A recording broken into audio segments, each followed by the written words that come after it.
만물이 새롭게 되고 모든 것들이 성장하고 자라는 시기입니다.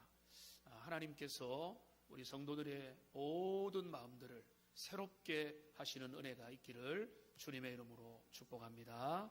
우리 주님은 뭐라고 하셨습니까? 시편의 말씀에 보면 내 청춘으로 독수리처럼 새롭게 하신다.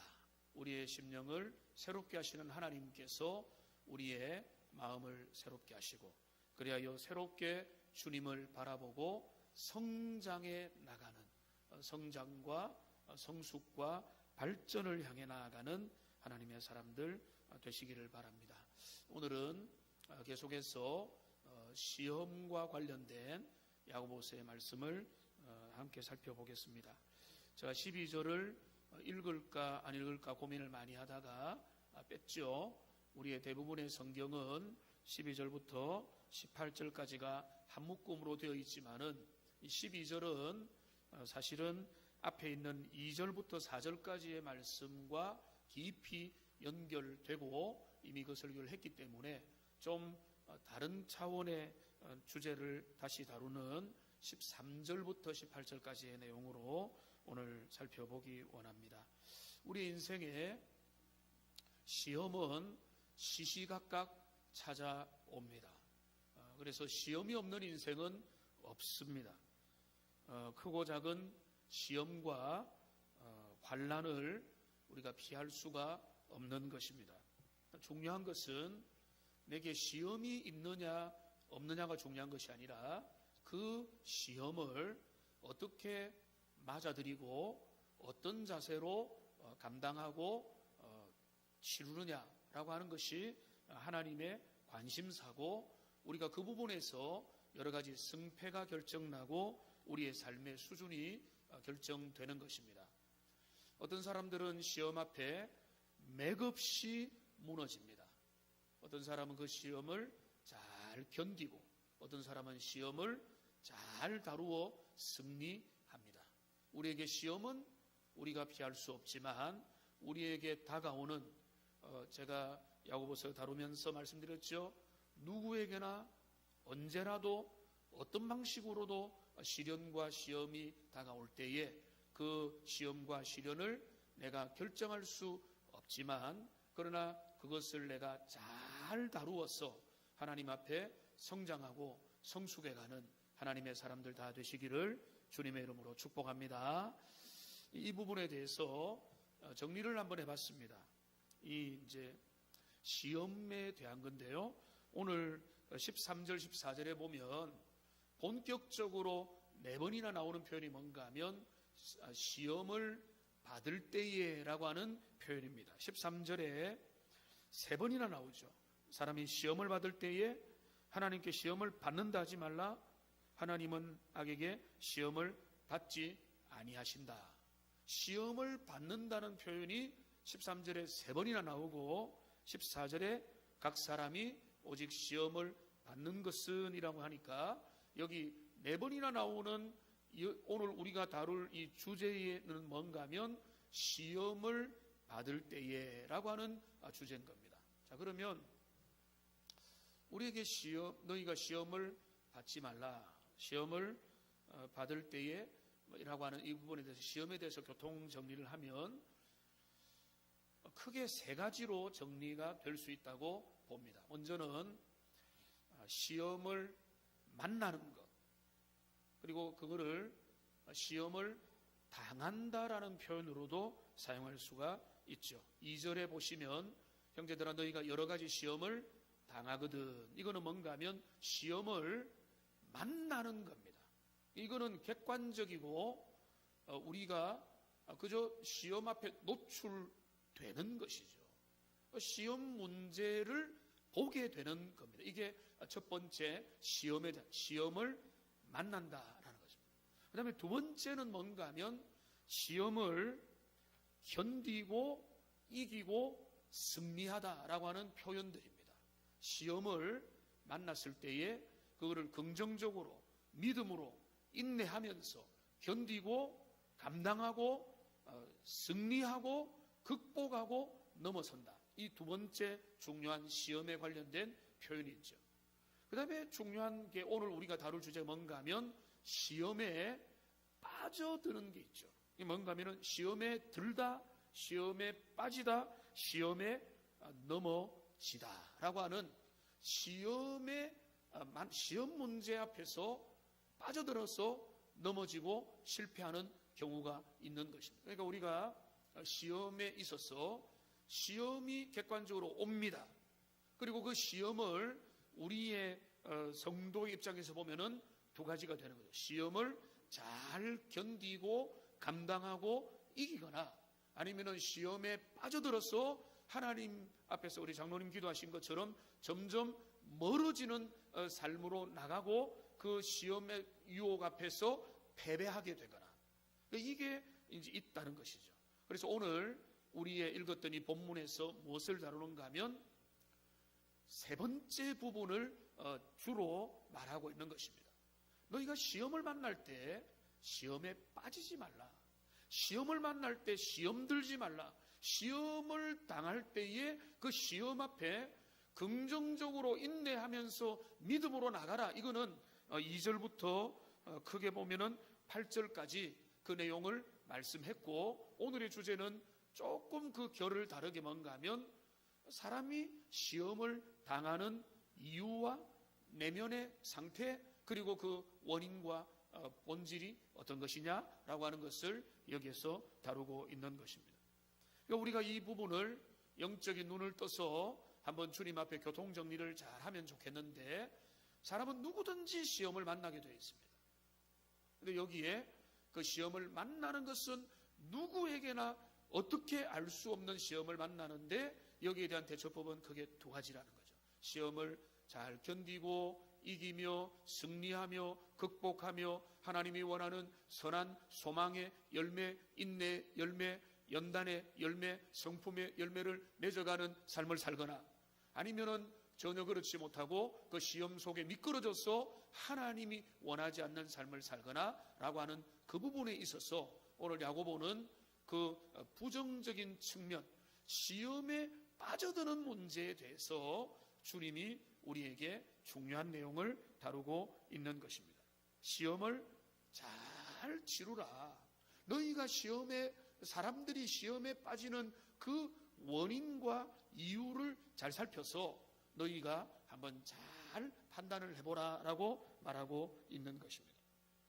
여기 4번이나 나오는 너희가 시험을 받을 때에 라고 하는 이 주제는 바로 시험을 너희가 시험에 빠져들 때에 라고 하는 너희가 시험 앞에 넘어지게 될 때에 시험의 유혹 앞에 너희가 흔들린다는 것은 이라고 하는 그런 의미가 되겠습니다.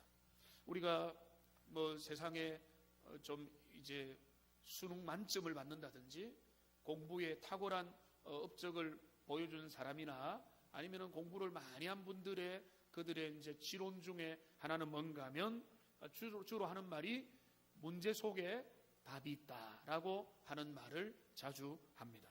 저도 그게 참 공감이 되는 말인데 문제 속에 답이 있는 것입니다. 그러니까 문제 속에 답이 있다는 말은 가만히 생각해 보면 문제가 답을 그대로 알려준다가 아니라 문제는 그 답을 어떻게 가야 되느냐에 대한 방향을 지시해주고 우리가 그렇게 따라가도록 하는 것이죠.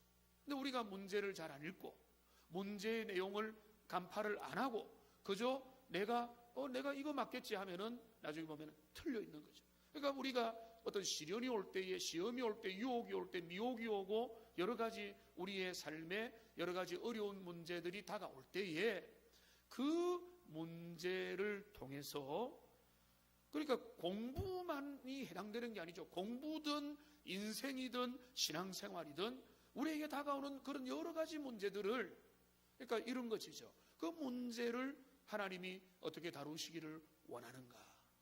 이 문제는 어떤 유형인가?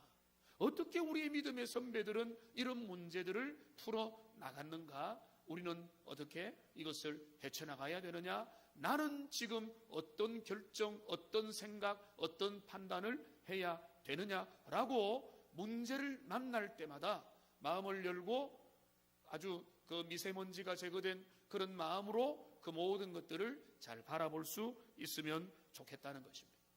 이 야고보서가 우리에게 말해주는 것은 뭡니까? 이제 분명하게 말해주는 첫 번째 중요한 것은 뭔가 하면 시험을 받을 때에 하나님 핑계대지 마라 라고 하는 것입니다. 한번 따라합시다. 시험 받을 때에 핑계대지 맙시다. 우리가 여기 야고보는 뭐라는가 하면 너희가 시험을 받을 때에 13절에 내가 하나님께 시험을 받는다 하지 말라라고 말하고 있다는 것입니다. 이 말을 저는 좀 쉽게 제가 이해하는 방법으로 풀기를 원합니다. 시험의 책임이 하나님께 있다고 하나님께 책임을 돌리지 말라는 것입니다. 유혹받는 것, 여기서 이제 자세한 설명은 제가 많이 안 하겠지만 여기 말하는 시험이라는 것은 그냥 다가오는 것을 말하는 게 아닙니다. 하나님은 우리에게 테스트를 하십니까? 안 하십니까? 하신다고 제가 말씀을 드렸잖아요. 그죠? 아브라함을 시험하셨죠? 다윗이 시험 받았죠? 그리고 애굽의 바로는 여러 가지 시험을 당해서 결국 그의 완고함으로 주님 앞에 넘어졌고 실패했고 하나님의 영광은 드러났죠. 그러니까 하나님이 시험을 우리에게 주시지 않는다는 게 아니라 하나님이 주시는 시험 앞에 빠져드는 그 현상이 시험 앞에 넘어지고 자빠지고 엎드러지는 그 일이 하나님의 책임이라고 책임 회피하면 안 된다라고 하는 것입니다. 그러니까 이 말은 무슨 의미인가 하면 하나님께서 우리에게 시험 문제를 제출하지 않는다는 말이 아니라 하나님께서 시험 문제를 우리에게 제출하지만 그것이 우리를 시험에 빠지게 하도록 하기 위한 하나님의 의도와 목적이 결코 아니라는 것입니다. 하나님은 우리를 망치려고 드시는 분도 아니고 하나님은 우리에게 고약한 어떤 생각을 가지고 인생을 괴롭히기 위해서 접근하는 분도 아니시고 하나님은 우리의 발목을 잡으시는 분도 아니시라는 것입니다. 우리가 어떤 문제 앞에 넘어졌다. 내가 어떤 문제 앞에 실족했다. 상처를 입었다. 문제에 있다라고 할 때 기본적으로 그 모든 것들에 대해서 하나님 왜 이러세요? 라고 하는 것은 신앙의 자세는 아니라는 것이죠. 하나님께 원인과 탓을 돌리지 말고 그것의 원인이 내 속에 있는 것이 아닌가를 주님 앞에 살펴봐야 된다는 것입니다. 그게 바로 오늘 본문에 그대로 나오는 것입니다. 14절 말씀을 우리 본문을 보고 같이 한번 읽어보겠습니다. 오직 각 사람이 시험을 받는 것은 자기 욕심에 끌려 미혹됨이니. 여기 그러니까 제가 말씀드린 시험을 받는다는 것이 시험에 빠져들고 시험에 넘어지고 시험 속에 깊이 들어가는 것이라는 것을 제가 말씀드린 거 이해를 알겠죠? 시험을 받는 것은 욕심 때문에 욕심에 이끌려서 미혹되는 상태라는 것이죠. 이걸 우리가 분명히 해야 되는 거예요. 누군가가 정욕에 넘어졌다. 누군가가 어떤 욕망 앞에 무너졌다. 누군가가 바로 앞에 나왔던 이 물질 문제 앞에서 넘어졌다라고 할 때에 그 하나님께 책임을 돌릴 문제가 아니라 거기에 끌려가는 나 자신의 그 욕심, 욕망, 그 욕망이 나를 이끌어서 어떤 최종적인 결정의 단계까지 나가도록 내 마음이 거기에 홀라당 넘어가게 되는 그 과정이 있었다라고 하는 것입니다. 여기 14절에 보면 오직 각 사람이라고 했습니다. 각 사람이 시험을 받는 것은, 각 사람이 시험을 받는다는 것은 시험을 받는 유형도 사람마다 조건 따라 환경 따라 모두가 다양하게 다르게 엉뚱하게 시험을 받게 되어 있다는 것이죠. 그게 바로 뭔가 하면 각 사람이 시험을 받는, 목회자가 받는 시험이 있어요. 예수님께서만 어떤 의미에서 당하시는 시험이 있는 거고, 중직자는 중직자에게 있는 시험이 있는 거고, 남자는 남자로서, 여자는 여자로서, 부모는 부모로서, 자녀는 자녀로서, 청년은 청년으로서, 그리고 대한민국을 살아가는 사람은 그 대한민국의 대구 땅을 살아가기 때문에 당하는 시험이 있다는, 그게 뭡니까? 각 사람이 자기 시험을 당한다는 것이죠. 그런데 공통분모는 뭔가 하면 여기 그 각 사람이 자기의 시험, 그 자기의 시험을 당하는 그 문제를 간단하게 뭐라고 정리하는가 하면 자기 욕심에 끌려서 미혹된 것이다 라고 말하고 있는 것입니다. 그러니까 지금 내가 물질 문제가 좀 힘듭니다. 다른 사람들처럼 좀 자녀도 잘 키우고 싶고, 잘 만난 거 먹이고 싶고, 뭐 학원도 보내고 싶고, 뭐 좋은 스카이캐슬은 아니더라도 옆에 맞춤식 교육도 시켜주고 아이를 잘하고 싶은데 돈이 없어요. 근데 그러면은 그것으로 만족하고 좀 더 안타까워하지만은 머물러 있으면 되는데, 내가 은행을 털자. 그래서 내 자녀 한번 잘 교육시켜보자. 좀 극단적인 예지만 이라고 하는 것은, 자, 시험은 오죠. 내게 물질이 부족하구나. 자, 그러면 그 다음에 내가 내 자녀 진짜 한번 내 자녀에게 하고 싶은 거 다 하게 하고 싶다라고 하면은 내가 은행을 털어야 되겠다. 그리고 머릿속에 한번 살짝, 하나님의 사람은 안 지나가겠지만은 살짝 지나가는 게 중요한 게 아니라 그 지나가는 생각을 붙잡고 계획을 세우고 그거를 실행을 해가지고 드디어 복면을 쓰고 가짜 총이라도 들고 가면, 그게 바로 뭔가 하면 시험에 빠져서 넘어져 버리게 된다는 거죠. 우리에게 다가오는 시험이 있습니다. 내게 물질이 부족하구나. 그러면 그 가운데서 금방 자기의 연약함과 부족함과 그 가운데 주님이 어떻게 반응할 것을 원하시는 것을 기억하면서 나가야 되는데, 거기에서 내가 그 부족한 부분을 어떻게 할 거냐에 자꾸 집중하면서 마음을 드는 것, 그게 바로 욕심에 이끌려서 미혹이 되는 상태다라고 하는 것입니다. 그러니까 물질 문제가 내게 다가올 수 있습니다. 그러나 그 문제 앞에서 내가 어떻게 반응하느냐는 내 책임이고 내 선택이고 내 믿음이고 내 결정이고, 거기에 대해서 하나님 탓하지 말라는 것입니다. 굶어 죽을지언정, 내가 가난해서 세상 가운데서 정말로 참 아쉽다라고 상대적인 박탈감을 느끼는 와중에 있다고 할지라도 하지 말아야 될 일들과 내가 선택하지 못하는 부분에 대해서는 분명한 선을 정해서 그 길을 걸어가는 것, 참고 인내하고 눈물을 흘리면서 걸어가는 것, 그게 바로 그 상황을 맞이한 하나님의 사람의 선택법이지, 거기에서 그 욕망을 계속해서 밀고 나가면 그거는 하나님 앞에서 정죄받고 결국은 미혹으로 끌려 넘어가기 때문에 그런 것입니다. 여러분, 우리가 물질 문제만 그렇겠습니까? 권력의 문제도 그렇죠. 명예의 문제도 그렇죠. 자존심의 문제도 그렇습니다. 성적인 문제도 그렇습니다.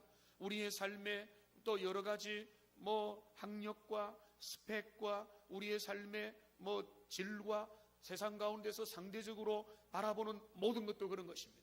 우리는 그런 거에 대해서 내가 이랬으면 좋겠다, 저랬으면 좋겠다, 저게도 좋게 보이네 라고 하는 생각들과 여러 가지 유혹들이 다가올 수 있겠지만은, 그 모든 것들 안에서 넘어지게 되는 데까지 나가는 것은 결국 그것은 내 욕심에 이끌려서 미혹되는 것이다.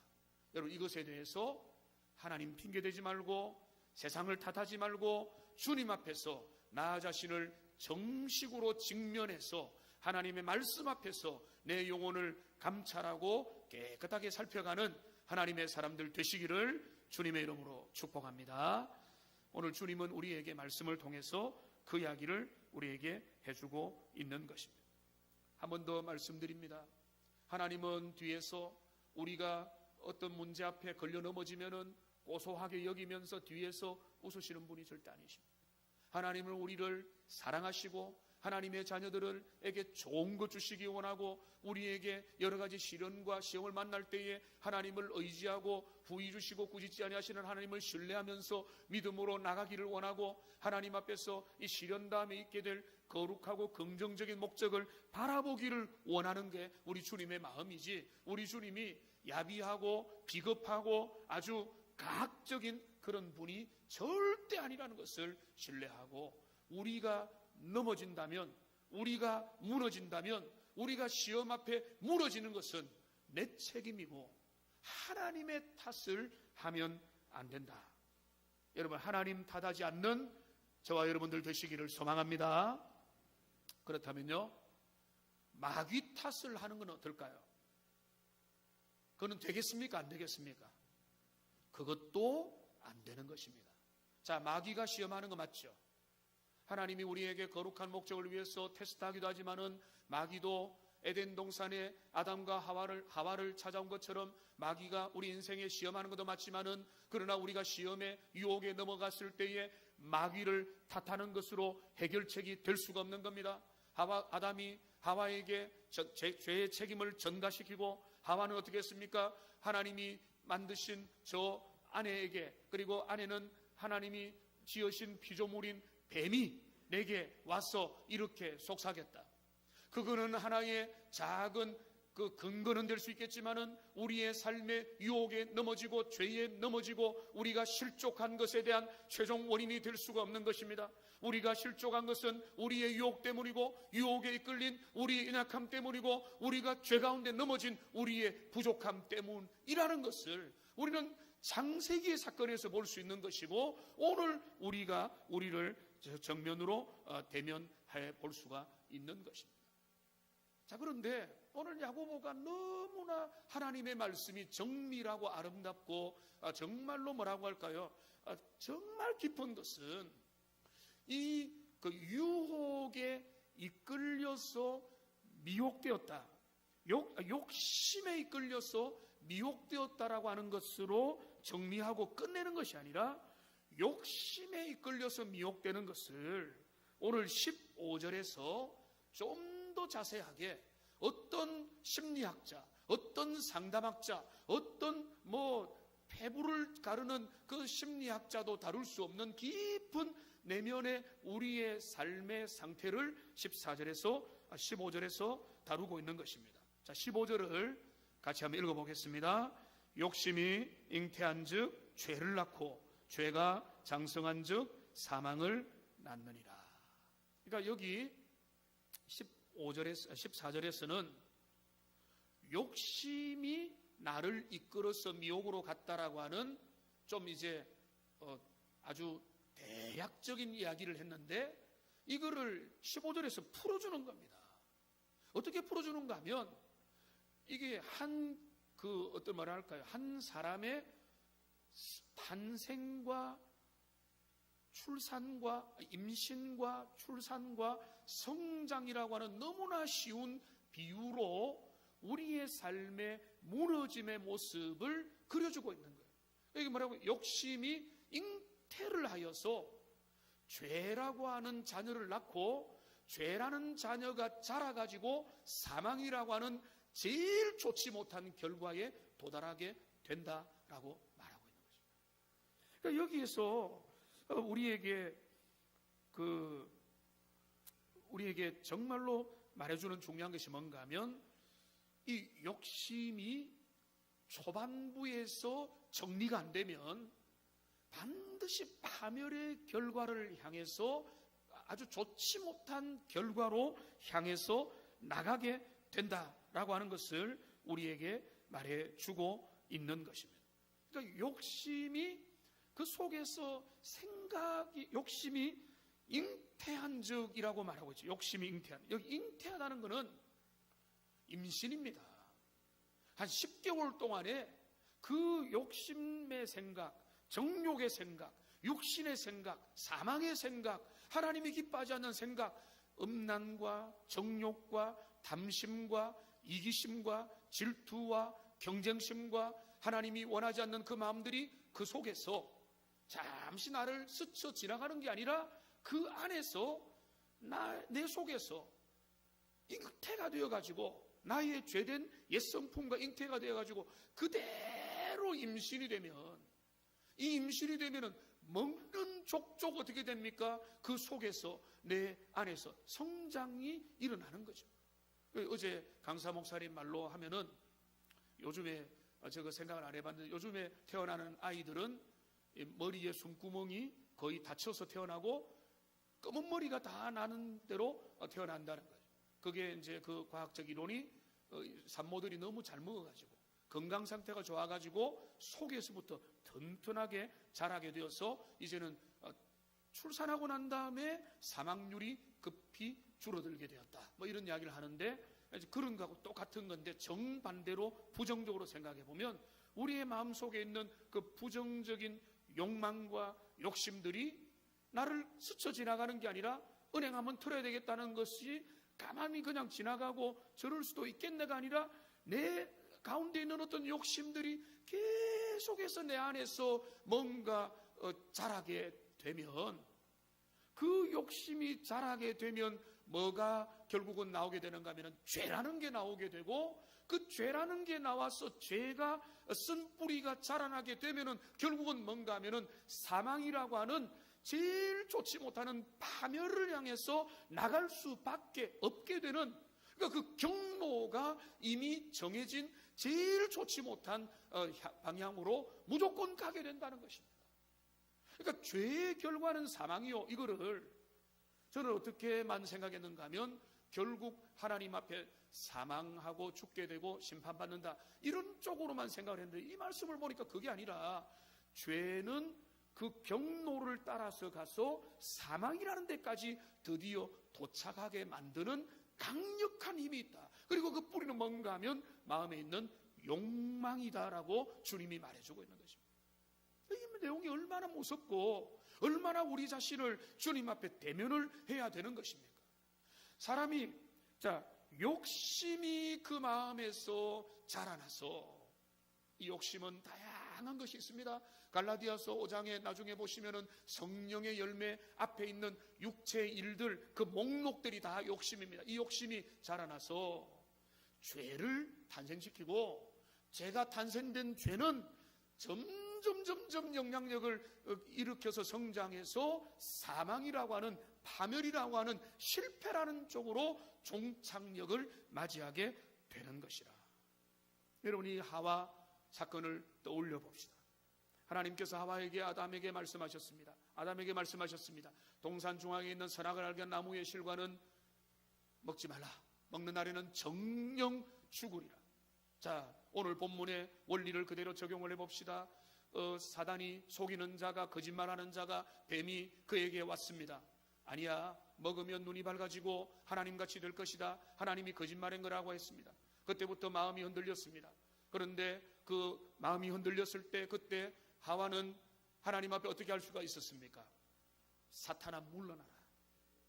나는 하나님을 신뢰하고 주님이 나에게 절대 좋지 않은 것 주실 리가 없다. 하나님의 말씀은 거짓이 없다. 나는 지금 풍속하고 나는 만족하며 에덴 동산에는 내가 그 나머지 것으로도 풍성하게 다 누릴 수 있는 것이다라고 하나님 앞에 만족하면서 사단을 물리쳤으면은 이후의 과정이 없는 거죠. 그런데 그 유혹에 넘어갔죠. 그 다음에 어떻게 됐습니까? 꼭 놀아도 어디에서 놉니까? 선악을 알게 하는 나무 앞에 오는 겁니다. 거기 안 와도 되는데 가서 어떻게 합니까? 지켜보죠. 이거를 바라봄의 법칙이라고 한번 잊혀봅시다. 그걸 바라봅니다. 처음에는 그냥 멀찍이서 바라봅니다. 어린 시절에 제가 부모가 먹지 말라고 했던 그 과자, 그 위에 있는 그 과자 먹지 말라고 하니까 얼마나 먹고 싶은지 결국은 올라가서 먹고 혼났던 기억이 있는데 지금 아담이 그 하와가 그걸 바라보는 거죠. 그걸 바라보면서 어떻습니까? 계속 쳐다보는 겁니다. 그러니까 어떻게 됩니까? 먹음직스럽기도 하고 보암직스럽기도 하고 지혜롭게 할 만큼 탐스럽기도 한 나무인지라. 그러니까 이게 바로 뭡니까? 욕심이 어떻게 된 거죠? 잉태가 된 겁니다. 욕심이 마음속에서 지금 하나님의 금지 명령이 있는데 이 선을 넘어가면 안 된다, 이거는 아니다라고 하는 주님의 분명한 명령이 있는데 그 명령을 내 속에서 위반이 되는 거죠. 넘어가는 거죠. 욕망이 가득해지는 거죠. 그렇게 그 마음이 가득해지니까 이것 따먹는 거 아무것도 아니다면서 딱 따먹어버려요. 그게 바로 뭔가 하면 욕심이 잉태한 저 죄를 낳고 그 죄가 뭡니까? 따먹은 거죠. 그리고 사망을 낳느니라. 결국은 하나님의 에덴 동산에 추방했고 영원한 사망이 그 속에 들어오게 된 것입니다. 여러분, 이 말씀을 통해서 보니까 여기 14절 15절은 우리가 우리의 심령을 날마다 살펴야 되는 중요한 말씀인 것 같습니다. 하나님 앞에서 영적인 존재들이 어떻게 주님 앞에 믿음으로 반응하고 새로운 마음을 가지면서 주님이 원하는 삶을 유지하느냐, 그 중요한 출발이 뭔가 하면 우리의 마음에 일어나는 옛사람, 옛본성, 세상의 사람, 나의 세상의 그 육신의 생각들이 내 가운데 일어나게 될 때에 그 모든 생각들을 어떻게 다루고 어떻게 정리하고 어떻게 그거를 발전시키고 어떻게 소멸시키느냐에 따라서 우리의 신앙의 발전과 우리가 무엇을 키워가느냐가 결정되는 것입니다. 제가 자주 말씀드렸죠. 생각이 내가 된다고. 생각이 중요하다고. 그게 바로 이것이죠. 욕심이 잉태를 하면요, 죄와 파멸밖에 없게 되는 것입니다. 잉태는 뭡니까? 임신입니다. 잉태가 임신이라는 것은 생각의 숙성이라고 하는 것입니다. 좋은 작가들을 보면요, 그들이 글이 너무나 귀하고 아름답고 감동을 주고 도전을 주고 인생의 어떤 부분을 잘 다루는데 그런 분들은 어떤 과정을 거칩니까? 주로 생각의 숙성이라는 과정을 반드시 거치게 되어 있는 거죠. 숙성이 없는 생각은 거친 표현일 뿐이고 거기에서 온갖 이 말도 하고 저 말도 하고 정리가 안 돼가지고 앞뒤가 안 맞는 이야기를 하지만은, 그러나 생각이 숙성되고 나면은 그 다음에 이런 분들의 글을 보면은 어떤 순간에 그게 일필휘지로 흘러가게 된다는 거죠. 그게 왜 그런가 하면 그 생각의 숙성이 끝나서 다 정리가 되고 나니까 선명하게 그 글을 적게 되는 일이 있다면 부정적인 경우도 똑같은 거예요. 우리의 속에 욕심이 우리들 속에서 임신이 되어가지고 그게 그 속에서 자라고 나면은 그게 점점 커져가지고 그것이 죄와 사망과 파멸이라는 결과로 나가게 되는 것입니다. 여러분, 우리의 생각을 잘 관리하는 하나님의 사람들 되시기를 주님의 이름으로 축복합니다. 여러분, 이렇게 생각했습니다. 묵혀놓아서 좋은 것은 간장, 된장, 묵은지밖에 없다. 우리의 모든 생각들은 주님의 말씀과 복음 앞에 새롭게 되기를 소망합니다. 우리의 생각들을 주님 앞에 가져가야 되는 것입니다. 하와는 결국 어떻게 했죠? 그의 욕심이 잉태하여서 선악을 알게 하는 나무의 실과를 따서 먹었고, 그리하여 그 하와는 남편에게 주었고 함께 죄를 첫사람이 지었고 그 다음에는 그들은 핑계를 댔습니다. 아담은 하와에게, 하와는 뱀에게, 어쩌면 그 뱀을 만든 창조주 하나님에게 그 문제의 원인과 그 책임을 돌리려고 했던 것입니다. 여러분, 그것은 안 되는 것입니다. 하나님께 우리의 죄악의 책임이 있는 것이 아닌 것입니다. 우리는 마귀로 인해서 유혹을 받고 우리는 여러 가지 원인들과 이유들 때문에 여러 가지 시험들을 당하게 되는데, 세상에서 시험당하고 때로는 삶의 자리에서 내면에서 유혹을 받기도 하는 그런 시험을 당할 때에 주님이 말씀하는 겁니다. 너희는 하나님께 시험을 당했다. 내가 하나님 때문에 이렇게 시험에 빠졌다라고 말하지 말라. 오늘 야고보는 우리에게 이것을 도전하고 있는 것입니다. 우리가 유혹에 넘어지는 것은, 우리가 시험에 빠져서 엎어지는 것은 하나님 때문도 아니고 마귀 때문도 아니고 우리 때문인 것입니다. 내가 내 욕심에 걸려 넘어졌어. 욕심을 키워서 생각이 너무 커졌고 그것이 죄가 되고 그것이 사망에 이르게 되는 것입니다. 제가 일일이 말하지 않지만 제가 넘어지고 제가 무너지고 제가 실패했던 것, 바로 이것 때문에 넘어지는 것입니다. 우리가 넘어지는 이유 다른 거 아닙니다. 우리가 하나님이 우리에게 시험은 우리에게 주기도 하고 마귀가 주기도 하고 세상이 주기도 하는데 그 모든 것 앞에서 감당하고 넘어가고 이겨내고 실패하는, 시험을 이기는 것도 당하는 것도 시험 앞에 무너지는 것도 다 내 안에 답이 있다. 주님이 성도에게 그 이야기를 하고 계시는 것입니다. 오늘 16절 말씀이 그 중심을 자리하고 있습니다. 그러니까 앞뒤에 가운데에 뭐가 있는가 하면 16절이 있습니다. 16절을 같이 읽겠습니다. 내 사랑하는 형제들아 속지 말라. 한번 따라합시다. 속지 말라. 자, 그러면서 앞뒤와 전혀 다른 내용을 말하는데 뒷부분은 제가 간단하게만 말하면 속지 말라. 뒤에 있는 17절 18절 한마디로 말하면 하나님은 좋은 것만 주신다 이 말이에요.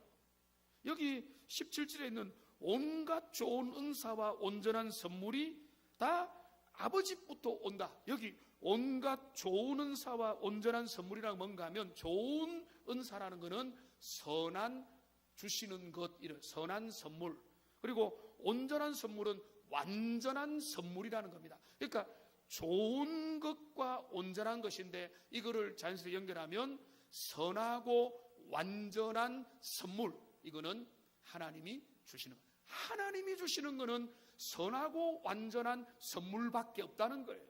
그분에게는 그림자가 없습니다.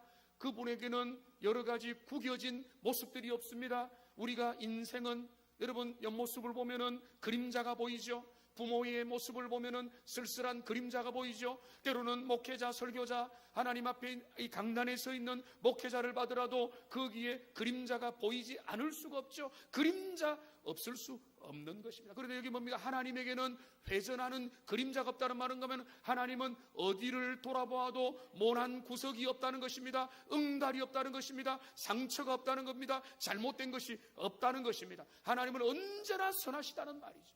그러니까 이게 앞뒤로 속지 말라를 가지고 위와 밑을 완전히 대조를 하면서 너희는 속아 넘어가면 안 된다.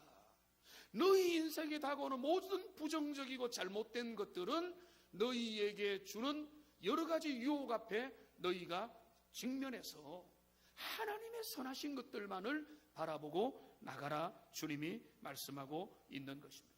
말씀을 정리하겠습니다. 오늘 우리는 우리 인생 가운데 평안하다 할 때에 시험이 다가올 수 있고요. 나는 시험에 안 걸린다는데 시험을 만날 수도 있고요. 여러 가지 시험 앞에 노출되는 될 수밖에 없는 연약한 인생들입니다. 그런 인생들 앞에 야고보는 그것이 너희들의 이야기만이 아니다. 오늘 2000년 전에 그 야고보 공동체에게 그들에게 권유하고 그들을 도전하며 그들 앞에 새로움을 불러일으키는 것입니다. 너희가 시험에 빠질 때 왜 시험에 빠지는지, 너희가 시험에 빠지는 그 내면의 과정들과 경로들이 무엇인지를 야고보는 그려주고 있는 것입니다. 내면과 속에 있는 생각들과 세상 가운데서 젊은이들은 정욕의 유혹들과 아니면은 어른들은 일터의 여러 긴장들 속에서 우리가 내면의 마음에 어떤 전쟁을 벌이고 있는지를 살피면서 시험을 만나더라도 시험 앞에 빠져드는 자가 아니라 시험을 믿음으로 은혜로 감당해서 하나님 앞에 훌륭한 그 시험을 통해서 연단을 받고 신앙 인격이 성숙하고 하나님의 사람으로 더 아름답게 세워져가는 하나님의 사람들 다 되시기를 주님의 이름으로 축복합니다. 기도하겠습니다.